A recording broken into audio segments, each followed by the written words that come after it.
Ang ating pong topic ngayon ay standing on the blessed ground. Alam niyo po, nung ako'y bago pa lang mananampalataya, ang dami kong alalahanin sa buhay. Marami akong worries, marami akong mga fears. Paano kaya pag ako'y nag-asawa? Paano kaya pag nagkaroon ng mga anak? Paano kaya masusuplayan o masusustentuhan ang pangangailangan ng aking mga anak? Paano kaya pag sila nag-aral na? Makakapag-college kaya sila? Makakaya ko kaya na sila may pag-aral sa college? Ano kaya magiging future nila? Ano kaya magiging future ko bilang isang Christian? So, ang dami-dami kong alalahanin nung ako'y nagsisimulang maging lumakad bilang isang Kristiyano. Alam niyo po, ngayon na nakikita ko na lahat ng aking mga pangamba noon, hindi naman po lahat yun ay nagkatotoo. Ang biyaya ho ng Panginoon ay ang aking mga anak, sila po ay nakagraduate na ng college, isa na lang po nag-aaral. Yung aking mga worries, yung aking mga pangamba, binigay naman ho ng Panginoon. Kaya napakahalaga ng ating lesson, dahil po yung lesson natin, standing on the blessed ground, ito po ay magkakaroon tayo ng kalayaan sa maraming alalahanin natin sa buhay. Marami nating fear of the future, fear of the unknown. Tayo po ay makakalaya sa insecurity. Kaya po napaka-importante, nito pong ating series ng ating mensahe.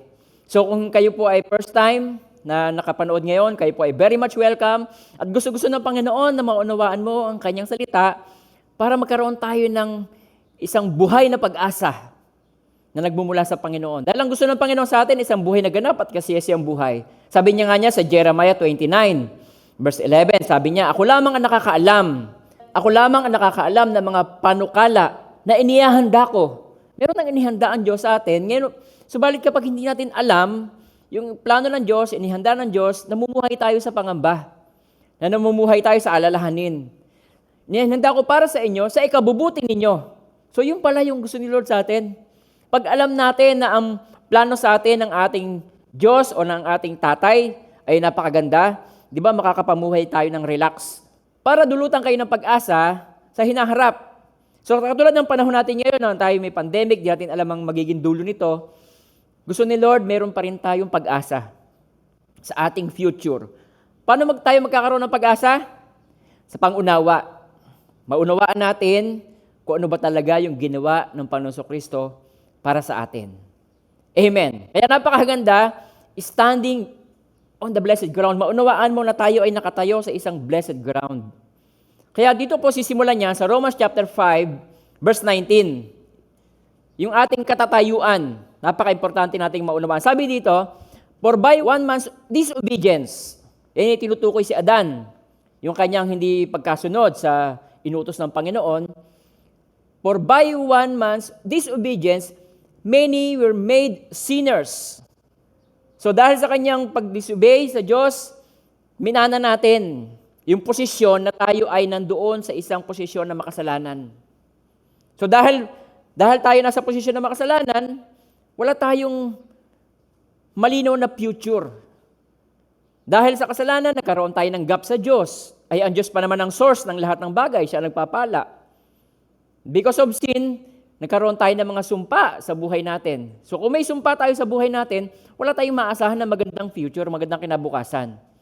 Kaya dito, maunawaan natin na for by one man's disobedience, many were made sinners, so also by one man's obedience, Jesus Christ, yung pagsunod niya sa Father God, na paghandog ng kanyang buhay para tubusin tayo sa kasalanan, for by one man's obedience, many will be made righteous. So tayo ngayon ay pinaging ganap ng Diyos. Yung ating pagiging makasalanan, kinuha ni Lord Jesus Christ sa krus ng Kalbaryo, at pagkatapos, yung kanyang righteousness, yun naman ang binigay niya sa atin.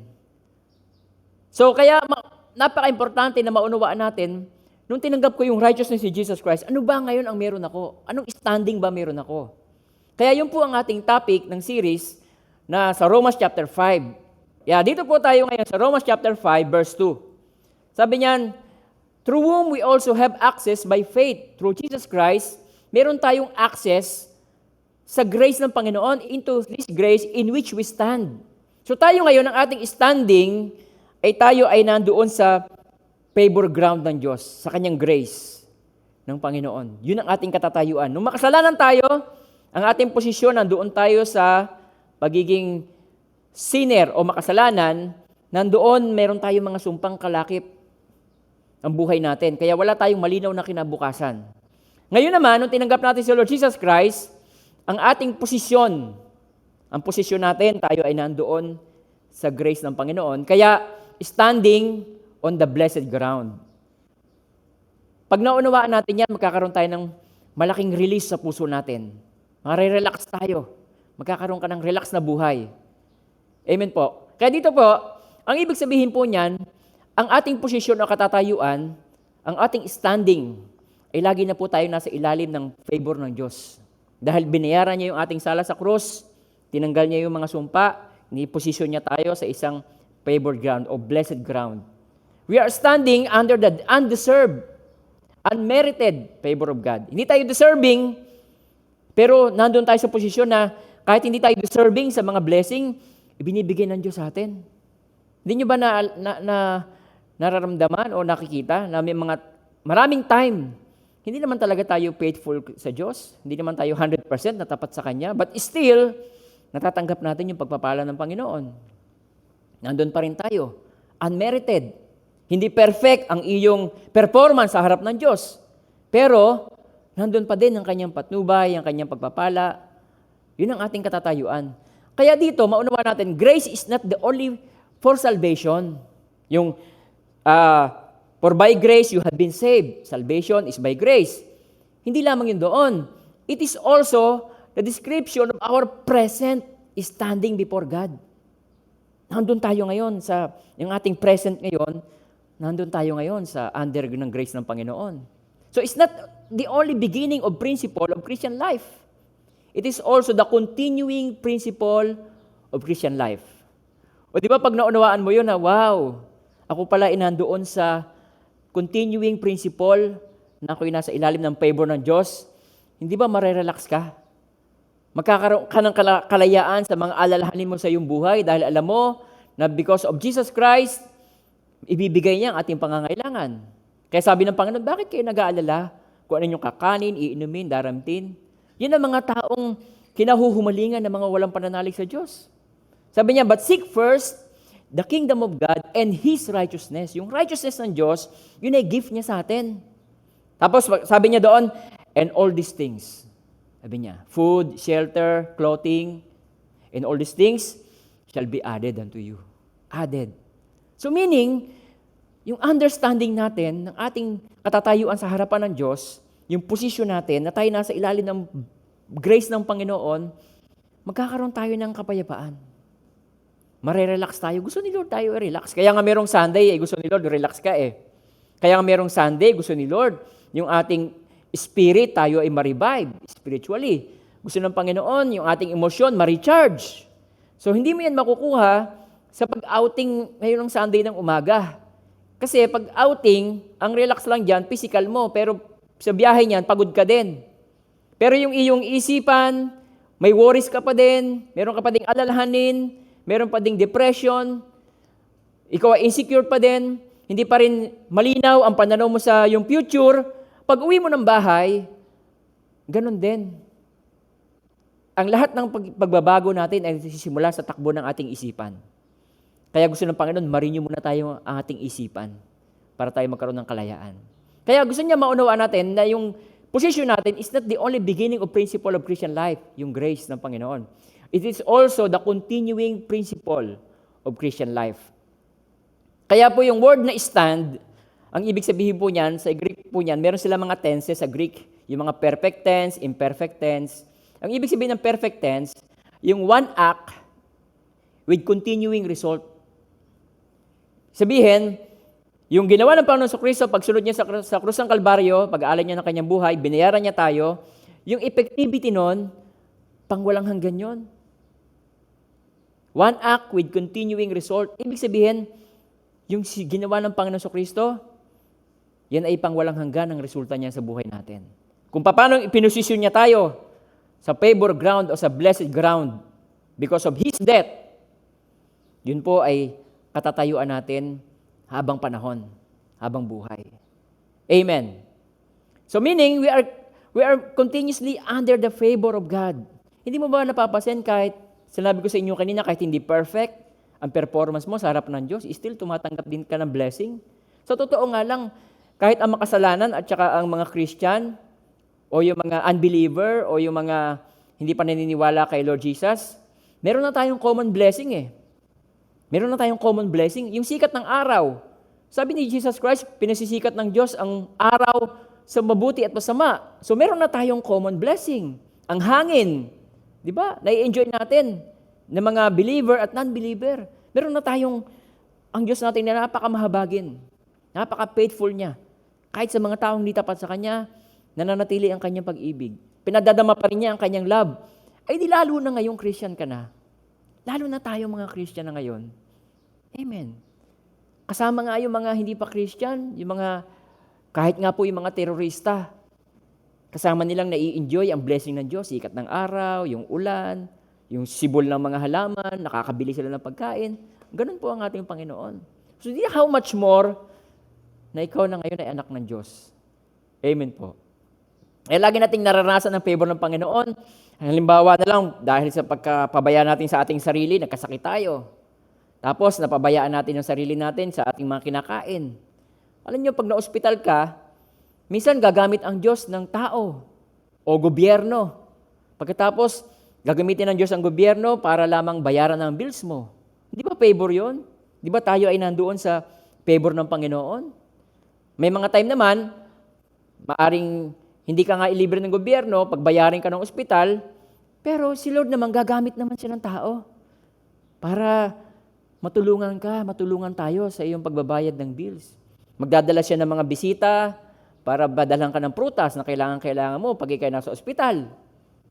Pag minsan hindi ka makakain, ang nakikinabang naman nun, yung mga bantay, di ba? Kaya paglabas, mas mataba yung bantay kaysa doon sa nagkasakit. Joke lang. Minsan mga times, susulutin ang kontrata mo. Tag-iisipan ka ng tao na masama, susulutin nila, gusto nila ibagsak ka. Pero dahil ikaw ay nandun sa favor ng Diyos, under sa favor ng Diyos, babalik na rin ng Panginoon yon. Ang gagawin ng Panginoon, para ramihin pala niya yung mga branches mo, ibibless ka niya. May mga times, sisiraan ka ng tao sa trabaho mo. Pero dahil ikaw ay nandun sa ilalim ng favor ng Panginoon, sila yung matatanggal. Gagawa ang Diyos ng paraan. Blessed ground. Standing. Tayo ay nakatayo. Tingnan niyo po, sa Genesis chapter 50, verse 20, istorya po yan ni Joseph.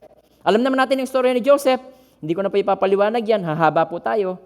Pero nakita natin yung dulo ng ginawa ng mga masama ng kanyang mga kapatid sa kanya. Gusto siyang patayin, gusto siyang maka-experience siya ng kasamaan because of envy. Pero yung pala, may magandang plano ang Diyos. Sabi ni Joseph, sa bandang dulo ng istorya, masama nga inyong ginawa sa akin. Masama nga inyong plano sa akin. Subalit, ipinahintulot yun ng Diyos para sa kabutihan. Dahil doon, naligtas ang marami. Pagkasama natin ng Panginoon, meron tayong good expectation. Confident expectation of good sa buhay natin. Kaya, pangalawa, I don't have to prove I'm worthy of God's love. So, hindi mo na kailangang i-prove. Hindi mo na kailangang magsikap para ikaw ay mahalin ng Diyos, tanggapin ng Diyos. Tanggap na tayo ng Panginoon. Hindi mo na kailangan yung hindi ko man sinasabing paglingkuran natin ng Panginoon ng buong puso. Hindi naman po yun. Ibig sabihin yung trying hard para ikaw maging accepted. Ang kailangan nating maunawaan, tayo ay accepted na ng Diyos. Yun ang magmamotivate sa atin para maglingkod ng maayos sa Panginoon.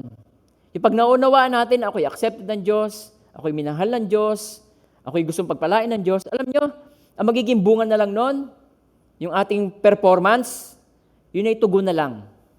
Tugon natin sa pag-ibig niya sa atin. Yun ang sinasabi ni Pastor Jesse sa meeting namin, yung ating resulta ng pag-grace ng Panginoon sa atin, yun ay tugon. Kaya tayo magsiserve, kaya natin pagbubutihin ang ating ginagawa, hindi para tayo maging accepted sa Diyos. Pagbubutihin natin ang ating ginagawa, yun ay tugon natin sa pag-ibig ng Diyos sa atin. Amen. Kaya yung may awit tayo, di ba? Tugon ng aking puso, sa iyo, Panginoon. Tugon na lang yun eh. Ang mag-alay ng papuri at pagsamba. Tingnan niyo po dahil sa iyong pagmamahal, tingnan niyo, katiyakan sa buhay ko'y taglay. Meron kang assurance. Yan ang katiyakan sa buhay natin, taglay natin. Kaya ang tugon natin, mapalapit sa iyo ang nais ng puso ko. Mapalapit sa iyo ang tanging nais kong gawin. Maghari ka ngayon at magpakailanman. Tugon na lang yon natin. Pag naunawaan mo na tanggap ka ni Lord, kahit magkamali ka, kahit bumagsak ka, tanggap ka rin niya, mahal ka niya, makaka-move on ka. Makaka-move on tayo. Dahil sa pangunawa natin na ang Panginoon ay gano'n niya tayo kamahal. Pinatunayan niya ang kanyang pag-ibig sa atin nung inialay niya ang kanyang buhay sa krus ng Kalbaryo. Kaya ito pa yung pangatlo, I am free. I am free from score sheet. Ibig sabihin, yung ating mga nagawang pagkakasala, pagkadami-dami niyang kalakip na sumpa. Makikita natin yan sa Bible mamaya. Pero dito, I am free from score sheet. The account is settled. Tapos na, bayad na. Ikaw ay fully paid. Tingnan niyo po, Colossians chapter 2, verse 14 to 17. Having wiped out the handwriting of requirements that was against us. So meron mga, yung ating pagiging makasalanan, meron niyang kalakip na mga sumpayan na ginagamit ng kaawayan ng dyablo para yon gamitin kay Jesus Christ, sa Father God, i-accuse tayo. O eto, yung mga kasalanan ng anak mo, yung tumanggap sa iyo na ngayon ay anak mo, itong mga kasalanan yan. Meron siyang handwriting requirements against us, yun ay laban sa atin, which was contrary to us. Tingnan niyo po, He has taken it out of the way, having nailed on the cross. Kinuha niya yon, pagkatapos kasama niya yung ipinako sa krus ng Kalbaryo. Tapos, verse 15, having disarmed, inanggalan ng armas ng Diyos ang dyablo, having disarmed principalities and powers, tinanggal niya yung law sa atin. Kaya tayo ngayon ay nabubuhay sa kanyang grace. Having disarmed principalities and power, He made a public spectacle of them, triumphing over them in it. So let no one judge you in food or in drink, regarding on festival, o ba new moon, Sabbath. Huwag niyong hayaan na may humatol sa inyo, na yung hatol na yon, pag hindi nyo nagawa yon, magkakaroon ka ng guilt and condemnation sa puso mo, tapos lalayo ka sa Diyos. Kaya, let no one judge you. Huwag mong hayaan na may mag-judge sa iyo, may humusga sa iyo. Sabi niya, dahil binayaran na ng Panginoon yan. So let no one judge you in food or in drink or regarding the festival of a new moon or Sabbath, which are the shadow of the things to come, but the substance is Christ. Amen. So ano po yung mga wipe out ng Panginoon? Yan po yung mga sumpa, kalakip ng ating kasalanan. So makikita po natin yan, dito po yung sa Deuteronomy chapter 28. Ito po yung mga example. Sa Deuteronomy po, 28 verse 1 to 14, yan po yung mga listahan ng mga blessing. Pag sinunod natin ng kautosan ni Yahweh, mayroong pagpapala, may mga listahan. Pero kung mapapansin po ninyo, mula sa verse 15 hanggang 68, ang dami-daming, yung listahan ng blessing ng Diyos, 1 to 15 in general. Pero yung kanyang sumpa, dinetalye mabuti, hanggang 15 to 68. Tingnan niyo po, example lang ito. Deuteronomy chapter 28 verse 15 to 18, sabi diyan, but it shall come to pass, if you do not obey the voice of the Lord, your God, to observe carefully all His commandments and His statutes, which I commanded you today, that all this curse, sumpa, will come upon you and overtake you. O overtake pa sa atin? Matindi yun. Kaya ang question ay, sino ba makakapag-observe carefully ng lahat ng commandment ng Diyos? Wala. Kahit po yung sinasabi sa Bible na man after God's own heart, bagsak din si David. Kahit yung sinasabi sa Bible na friend of God, sino po yon? Si Abraham. Bagsak din si Abraham sa kasalanan. So wala talagang po pwede. Kaya lahat tayo, makasalanan, lahat tayo mayroong mga sumpa. Kaya salamat na lang sa Panginoon dahil kasama yon sa tinubos niya sa atin. Sabi niya, "Cursed shall be you in the city, and cursed shall be you in the country." So kahit saan ka pumunta, naka-overtake na kagad yung sumpa na yon. "Cursed shall be your basket and your kneading bowl. Cursed shall be your fruit of your body." Yung anak natin, magiging anak mo, "and the produce of your land, the increase of your cattle, and the offspring of your flocks." Kahit yung mga anak ng iyong mga tupa, ng mga baka, meron niyang sumpa. Sabi niya, hindi niya pagpapalain ang inyong mga anak o inyong mga lupain, ang inyong mga hayop at kawan. Mabibigo kayo sa lahat ng inyong gagawin. Imagine, ang maisip mong business, lagi na lang bagsak. Pag try mo mag-abroad, pagdating doon, hindi nagiging mabuti. Padadalhan niya kayo ng kahirapan, kaguluhan, kabiguan, sa lahat ng inyong gagawin hanggang sa kayo malipol. Gagawin niya ito dahil sa pagtalikod niyo sa Kanya. Hindi niya kayo aalisan ng salot hanggang sa maubos kayo sa lupaing ibibigay niya sa inyo. Lilipulin niya kayo sa pamagitan ng sakit, pagkatuyo, nag-aapoy na lagnat, pamamaga ng katawan, matinding init, tagtuyot, kaya yung may El Nino, agihap, iba pang sakit sa balat. Hindi kayo titigilan ng mga ito hanggang sa hindi kayo malipol. Ipagkakait niya sa inyong ulan, dahil dito magiging parang bakal ang lupa dahil sa pagkatigang. Kayo paulan niya ng alikabok sa halip na tubig hanggang sa kayo lubusang mapuksa. Pahirapan niya kayo sa pamagitan ng bukol, gaya ng ginawa ni Yahweh sa mga Egyptians sa Egypt. Tatadarin niya kayo ng pigsa, buni, galis, na hindi mapapagaling. So imagine, tadtad ka ng galis, tadtad ka ng buni. Diba? May kurikong aso, mga ganon. Pagkat sabi niya, ibabalik kayo ni Yahweh sa Egypt o sa pagkaalipin uli. Bagamat na ipangako niya, hindi niya kayo pababalikin doon. Gagawin niya ito upang ipagbili kayo bilang alipin. Ngunit, walang bibili sa inyo. Sino pa nga naman ang bibili sa isang taong may sumpa? Eh di parang mo nalang minana yung sumpa na yon.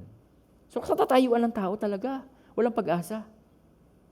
Sabi nga ni Pastor Jesse, sino ba ang bibili ng katawan mo? Ito na i-grind mo yan, yun gilingin mo. Pag makaipon ka ng isang timbang laman ng tao, pagbili mo nga yan ng, sino kaya bibili niyan? Wala. Pero alam niyo, dahil sa pag-ibig ng Diyos, sabi niya, ngunit walang bibili sa inyo. Alam niyo, ang good news, binili tayo ni Jesus Christ ng malaking halaga. Ganon tayo kaimportante sa Kanya. Ganon tayo kaimportante sa Kanya. Ganon kakahalaga sa Kanya. Binili niya kayo ng malaking halaga. Anong binayad niya sa atin? Buhay niya mismo. Kaya ang tugon natin, kaya't gamitin niyo ang inyong katawan upang maparangalan ng Diyos. So ang ginawa ng Panginoon, binili niya tayo, binayaran niya tayo, tapos nilinis niya tayo ng kanyang banal na dugo. Pagkatapos niya tayong linisin, binigyan niya pa tayo ng kanyang Holy Spirit. Yung kasama ng Holy Spirit na yon, mga gifts and talent na magagamit natin sa pagsaserve sa Panginoon. Amen, mga kapatid. Kaya 1 Corinthians 6:20 sa English, "For you were bought at a price." Price na yon ay yung buhay niya. "Therefore, glorify God in your body, in your spirit, which are God's." Sa Diyos na ngayon yan. Hindi na yan sa sumpa, hindi na yan sa kaaway ng Diyos. Pinalaya niya na tayo doon. Sa Diyos ka na. Sa Diyos na tayo. Kaya dito, matapos niya tayong alisan ng sumpa, expect to be blessed. Ay, pagka naunawaan mo na nandun ka sa standing ng blessed ground, sabi ko po sa inyo kanina, makakalaya ka dun sa mga worries alalahanin Bakit? Ang expect mo, be-bless ka ng Panginoon Tingnan niyo po, Galatians 3:10-14, For as many as the works of the law are the under the curse. Tinanggal niya tayo dyan sa kautusan. For it is written, "Cursed is everyone who does not continue in all things which are written in the book of the law to do them. But that no one is justified by the law in the sight of God is evident, for the just shall live by faith." Verse 12, "Yet the law is not of faith, but the man who does them shall live by them." Maraming mga tao gusto nila dito sa law Doon kautusan tayo. Pero sabi diyan, yet the law is not of faith, but the man who does them shall live by them. Okay, sige nga. Gusto mo sundin yan, di diyan ka mabuhay sa law. Hindi mo na natin kayang sundin yon. Sabi ng Bible 6 na araw kayo magkatrabaho. Yung 7 araw, italaga niyo yan sa Diyos. Huwag kayong magpapadikit, huwag kayong gagawa kahit ano, kahit magpadikit ng kalan. Nakalagay doon. Papatayin, sino man gumawa. Tayo, bago tayo mag-church, o bago ka umupo sa iyong pinauupuan ngayon, di ba, nagsindi ka muna ng kalan, nagpainit ka ng tubig. Bakit? Magkakape ka kasi magmamaylo ka kakain ka ng noodles. Di, bumagsak tayo lahat doon. Ang matindi diyan sa law, matupad mo man ang siyam, sabi sa Bible, bumagsak ka sa 1, guilty ka sa 10. Sino pa makakasunod doon? Sige, sundin mo yan. Pero nakalagay diyan, but no one is justified by the law in the sight of God is evident, for the just shall live by faith. The righteous, the just, the righteous shall live by faith. Amen. Verse 13, napakaganda. Christ has redeemed us from the curse of the law.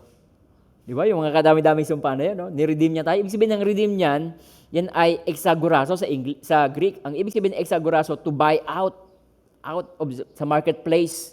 Nasa marketplace tayo, binebenta tayo mga as a slave. Pero dahil marami kang curses, marami kang sugat, payat na payat ka, may mga buni ka pa sa katawan, walang bibili sa iyo. Walang magbibigay ng halaga. Ang ginawa ng Panginoon, Christ has redeemed us from the curse. Tinanggal niya yung mga curse na yun of the law. Having become a curse for us. For it is written, cursed is everyone who hangs on a tree. Kaya si Jesus Christ, kailangan talaga siyang mamatay sa krus. Natatandaan niyo sa Passion of the Christ? Pagapang pa siyang palapit doon sa krus mismo. Siya mismo gumagapang doon kasi kailangan niyang mamatay doon sa krus. Pwede namang mamatay si Jesus Christ na hinahataw na lamang siya nasa ground. Pwede naman, di ba? Pwede naman siyang aagos din naman kanyang dugo doon. Pwede naman siyang batuhin hanggang mamatay. Aagos din naman ang dugo doon. Pero pag nangyari yon, binayaran niya lang yung ating sala pero hindi niya tayo na-redeem sa sumpa. Kaya kinakailangan sa krus ihang si Jesus Christ because of our curse. Tingnan niyo po. Sa Deuteronomy chapter 21, verse 22 to 23. Ito po yung sa Old Testament. Deuteronomy chapter 21, verse 22 to 23. If a man committed a sin deserving of death, he is to put to death and you hang him on a tree. Bibitin niyo siya sa puno. His body shall not remain overnight on the tree, but you shall surely bury him that day, so that you do not defile the land which the Lord your God is giving you as an inheritance, for he who hangs is a curse of God. Kaya si Lord Jesus Christ, nung siya ay namatay, nung Friday na yon, kinakailangan din siyang ilibing agad ng araw na yon. Bakit? Para hindi ma-defile yung lugar.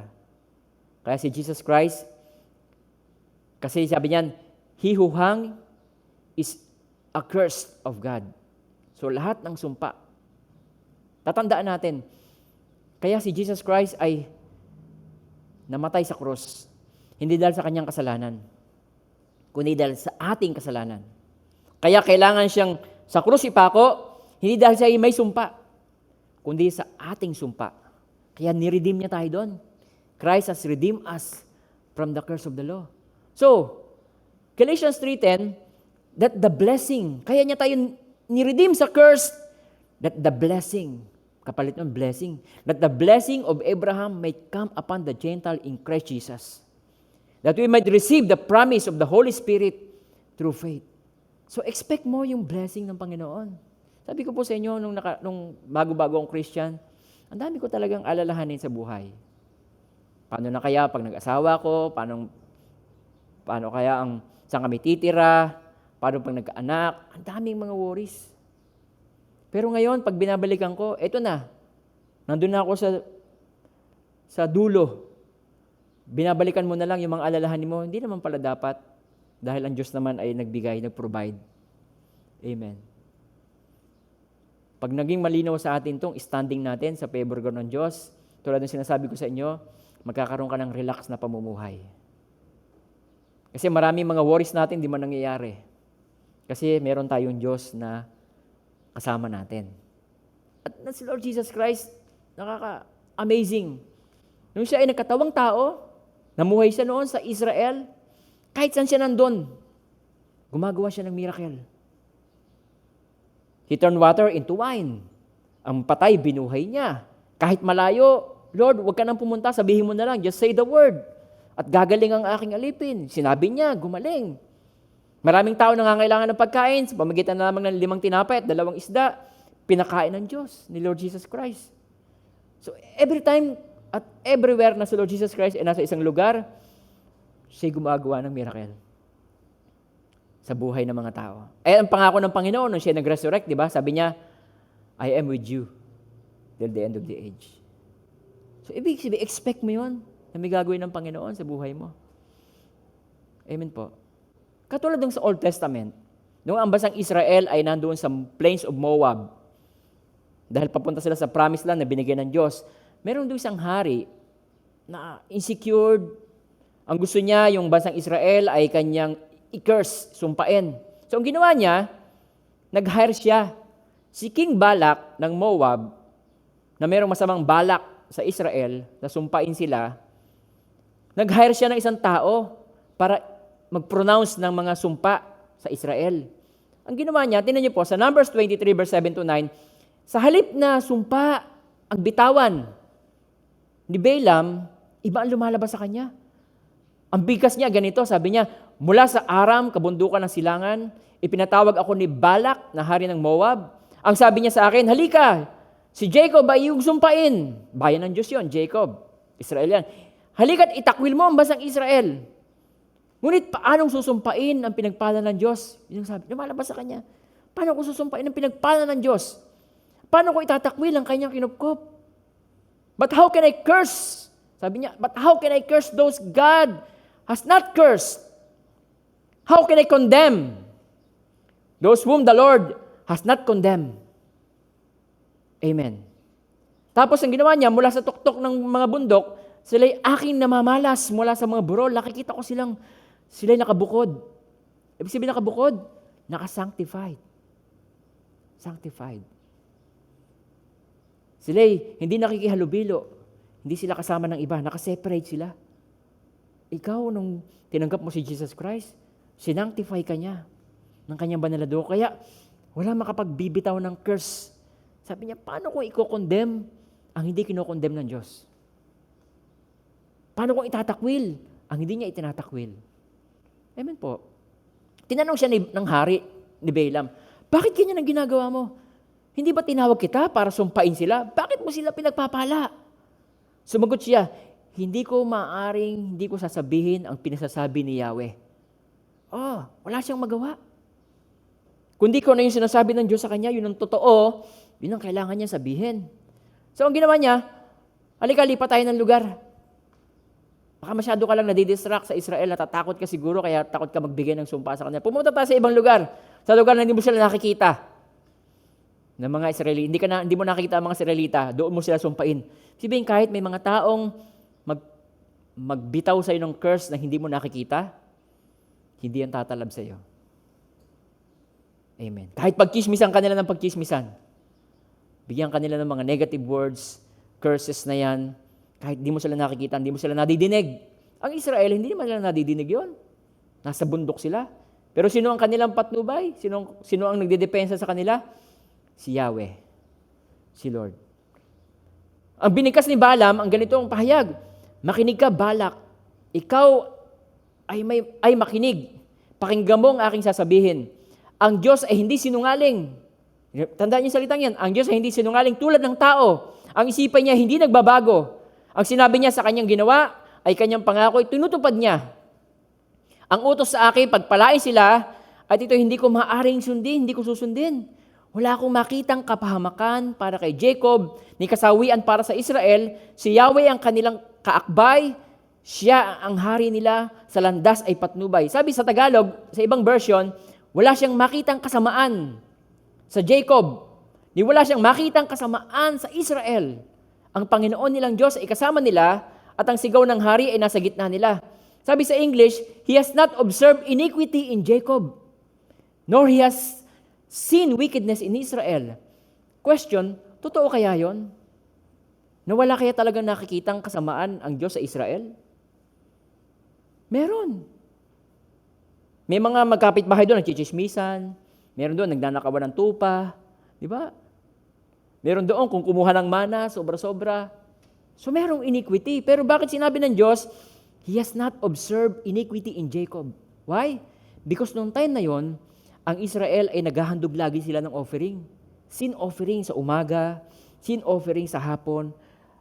Ang ibig sabihin nun, yung kanilang kasalanan was imputed o nakapataw doon sa toro. Yung kanilang kasalanan ay nakapataw doon sa tupa. Tapos yung dugo ng tupa, dugo ng toro, yun ang kailangang winiwisik. Kaya kinocover noon ng kanilang kasalanan. Kaya sabi ng Diyos, hindi ako nag-o-observe ng kasalanan sa Israel. Bakit? Nandun na yon sa tupa. Ngayon, tinitingnan tayo ng Diyos, ang righteousness natin ay si Jesus Christ. Dahil siya ang nagbayad ng ating kasalanan. Kaya ang tingin sa atin ng Diyos, righteous. Why? Because of Jesus Christ. Amen. Kaya hindi niya masumpa.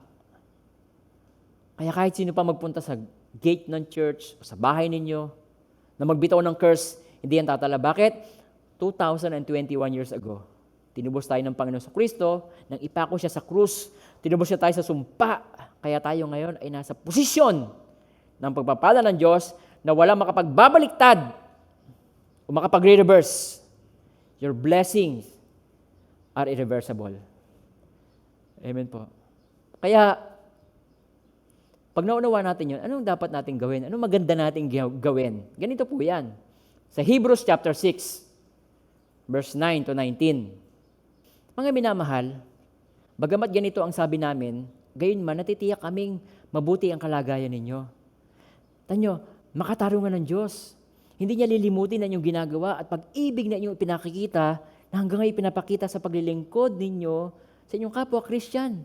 Tulad ng binanggit ko sa inyo kanina, yung ating pagsiserve sa Panginoon, yun ay tugon na lang natin sa ginawa ng Panginoon Kristo sa atin. Kaya sabi niya, makatarungan ng Diyos. Pag nag-serve ka sa Kanya, naglingkod ka sa Kanya, gumawa ka ng mabuti, hindi para ma-save, kundi save ka na, kaya kagagawa ng mabuti, sabi niya, hindi niya lilimutin ang inyong ginagawa. At ang pag-ibig na inyong pinakikita, na hanggang ngayon pinakikita ninyo, sa paglilingkod ninyo sa inyong kapwa Kristiyano, ang pinakananais ko ng bawat isa sa inyo'y patuloy na magsumikap hanggang sa wakas upang kamtan ninyo ang inyong inaasahan. Huwag kayong maging tamad. Tularan ninyo ang mga taong nagtitiis at nananalig sa Diyos sa gayon tumatanggap ng mga pinangako niya. Amen? Namangako ang Diyos kay Abraham, siya'y nanumpa sa kanyang sariling pangalan. Yamang walang hihigit pa rito sa kanyang pinanunumpaan. Di ba? Tayo, pag nanunumpa tayo, di ba? Gagamitin natin yung Pexman, Crossman, o di ba? Cross my heart. Di ba? Gagamitin natin yon. Kasi wala nang, pag nanumpa ka kasi, kailangan mo ng parang garantor sa iyong sumpa. Ay ang Diyos, wala naman siya makitang mas mataas sa kanya. Kaya ang ginawa niya, nung nanumpa siya kay Abraham, ginamit niya yung kanyang pangalan. Na mangako ang Diyos kay Abraham, siya nanumpa sa kanyang sariling pangalan, yamang wala nang hihigit pa rito sa kanyang panunumpaan. Sinabi niya, pinapangako ko, lubos kitang pagpapalain. Pararamihin ko ang iyong lipi. Matyagang naghintay si Abraham at kanyang nakamtan ang pinangako sa kanya. Nanunumpa ang mga tao sa ngalan ng isang nakahihigit sa kanya. Sa pamamagitan ng panunumpang ito, natatapos ng usapan. Pag may nanumpa na, okay na yon. Settled na ang usapan. Shake hands na yon. Okay, hintayin ko na lang yung promise mo. Pero ang Diyos, nung nanumpa siya, ginamit niya ang kanyang pangalan. Kaya after noon, settled na. Meron ka ng confident, meron ka ng assurance, meron ka ng confidence, expectation ng blessing ng Panginoon sa iyo. Meron ka ng living hope because nangako na ang Diyos, ginamit niya ang kanyang pangalan. Gayon din naman, Pinatibayan ng Diyos ang kanyang pangako sa pamagitan ng panunumpa upang ipakilala sa kanyang mga pinangakuan na hindi nagbabago ang kanyang panukala. Hindi nagbabago ang promise ng Diyos sa iyo. Ang purpose ng Diyos sa iyo hindi nagbabago. Amen. At hindi nagbabago, ni nagsisinungaling man ang Diyos tungkol sa dalawang bagay na ito. Ang kanyang pangako, yung kanyang promise, at yung kanyang oath, yung kanyang sumpa. Hindi yung sumpang curse, no? Yun ay sumpa na oath niya. Kaya tayong nakatagpo sa kanya ng kalinga ay panatag ang loob na umaasa sa ipinangako niya. Magkakaroon ka ng relax na buhay dahil ikaw ay meron kang confidence na ang pangako niya sa iyo. Ano yung pangako niya? Pagpapalain kita. Katulad ng pinangako niya kay Abraham, yun din ang pinapangako niya sa iyo. Pinapangako niya sa atin. Amen. Ang pag-asang ito ang siyang matibay at matatag na angkla ng ating buhay. Ito'y umaabot hanggang sa kabilang tabing ng templo sa panlangit sa dakong kabanal-banal. Yung promise ng Diyos, yun yung ating anchor of hope. Yan ang angkla, matibay na angkla ng ating buhay. Ang pangako ng Panginoon. So yung matibay na angkla na yun yung blessing. Sabi niya, blessing, I will bless you. I will bless you. Your position as a blessed cannot be reversed. Matibay ito dahil pangako niya yan sa atin. Nanumpa pa ang Panginoon. Kaya maganda natin gawin. Magpatuloy tayo dahil sa lahat ng ating ginagawa o ating gagawin, pagpapalain ng Panginoon.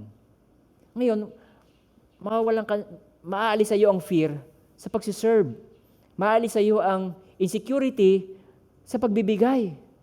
Inisip mo, pag ako'y nagbigay, baka ako mawalan. Hindi. Dahil tayo ay nasa blessed ground ng Panginoon, may promise siya, ano man ang gawin natin para sa Diyos, lalo niyang i-bless. Lalo niyang pagpapalain. I-multiply niya yan. Pagpapalain ng Panginoon yan. If you use your time for the Lord, God will prosper your time. If you use your money, God will multiply your money. If you use your talent, God will prosper or multiply your talent. Amen po. Bakit? Nandun tayo ngayon sa blessed ground ng Panginoon. Ano man ang ginagawa natin para sa Diyos, lagi itong merong dagdag, nagpapapala ng Panginoon. Pag pinagkatiwala mo ang buhay mo sa Kanya, hindi Kanya pababayaan. Palalayain Kanya sa sumpa. Ito na yung time na makalaya sa sumpa ang inyong pamilya. Ito na yung time na makalaya ka sa sumpa. Paano yon? Tanggapin mo lang si Lord Jesus Christ sa puso mo bilang Diyos sa tagapagligtas. Ito na yung time na makalaya ka sa mga alalahanin sa buhay, sa mga worries, mga fears. Ito na yung time. Paano tayo magkakaroon ng assurance, kasiguruhan? Pag si Lord Jesus Christ, tinanggap mo sa puso mo bilang Diyos at Hari ng iyong buhay, palalayain ka niya. Hindi ka lang niya palalayain, pagpapalain ka niya. Magkakaroon ka ng isang matibay na pananaw sa iyong kinabukasan. Confident expectation of good. Magkakaroon ka ng living hope. Gusto ng Panginoon sa atin yon, freedom. Gusto ng Panginoon sa atin yon, isang buhay na ganap at kasiyang buhay. Kaya gusto niya maghari. Kaya hindi aksidente, madinig mo ang mensaheng ito. Mahal na mahal ka ng Panginoon. Kaya bago ko tapusin ang Bible study ngayon, iniimbitahan kita. Tanggapin mo siya bilang Diyos, Hari ng iyong buhay. Tanggapin mo yung ginawa niyang sakripisyo sa krus ng Kalbaryo. Ariin mo ito'y para sa iyo. Yun naman talaga ang totoo. Namatay si Jesus Christ, hindi para sa kanyang sarili. Siya'y namatay para sa atin. Sundan mo, maikling panalangin ito. Sabi mo, Panginoong Hesus, sa umaga pong ito, buong puso at kaluluwa, tinatanggap ko po kayo bilang Panginoon, Hari ng buhay ko. Maraming salamat po sa pagbabayad mo, pag-aalay mo ng iyong buhay para bayaran, para tubusin ako sa aking posisyon na isang makasalanan. Maraming salamat po. Ikaw po ang aking Panginoon, tagapagligtas at Hari. Lord, mula po ngayon, tulungan niyo po ako na lumalim sa pagkaunawa sa mga bagay na ginawa mo para sa akin. Thank you, Lord, in Jesus' name. Amen. Alam mo, kapatid, nung ginawa mo yung prayer na yan, unang-una sa lahat, binigyan niya tayo ng assurance of salvation, kaligtasan. Sabi po sa 1 John chapter 5, verse 11, sabi diyan, ito ang patotoo o pruweba o patunay. Ipinagkaloob sa atin ng Diyos ang buhay na walang hanggan at ito'y makakamtam natin sa pamagitan ng kanyang anak, Jesus Christ. Verse 12, ang pinananahanan ng anak ng Diyos ay may buhay na walang hanggan, ngunit wala nito ang hindi pinananahanan ng anak ng Diyos. Ang ibig sabihin, ang tao sa mundo, dalawa lang. Isang tinanggap si Jesus Christ, meron siyang buhay na walang hanggan. At isang hindi tumanggap kay Jesus, wala siyang buhay na walang hanggan. Kaya sa verse 13, sabi sa verse 13, isinusulat ko ito sa inyo upang malaman ninyo na kayong nananalig sa anak ng Diyos, may buhay na walang hanggan. Kaya kung tinanggap mo si Lord Jesus Christ, sa umagang ito, meron kang katiyakan na ikaw ay ligtas. Meron kang katiyakan na yung kasalanan ay pinatawad na. Meron kang katiyakan na yung sumpa ng ating kasalanan, yun ay bayad na. Ang i-expect natin, guidance ng Panginoon, answered prayer ng Panginoon, blessing ng Panginoon. Amen po. Bago po tayo magtapos, tayo po ay pagpe-pray ko muna po kayo. Father God, maraming salamat po sa katotohanan ng iyong salita. Salamat po dahil hindi niyo po inilihim sa amin, Panginoon, na mga bagay nito dahil gusto niyo po sa amin, Lord, ay magkaroon kami ng isang buhay na ganap at kasiyasiyang buhay. Malaya sa alalahanin. Malaya, Panginoon, sa mga inaasahan namin sa future na hindi maganda. Lord, salamat po sa iyong sacrifice na ginawa niyo po sa krus ng Kalbaryo dahil po doon, meron po kaming confident expectation of good sa aming po mga buhay. Nadalain ko po, pagpalain niyo po ang iyong mga anak na nakinig ngayon. Alam mo po kanilang pinagdadaanan. Kami po ay merong kapanatagan. Lord, na kayo po ay tutugon sa pangangailangan nila. Maraming salamat po, Lord. Pagpalain niyo po sila spiritually, financially, emotionally, and even physically. Thank you, Lord. Now by the grace of our Lord Jesus Christ and the love of the Father and the communion of the Holy Spirit be with us all, now and forever. Amen. Amen.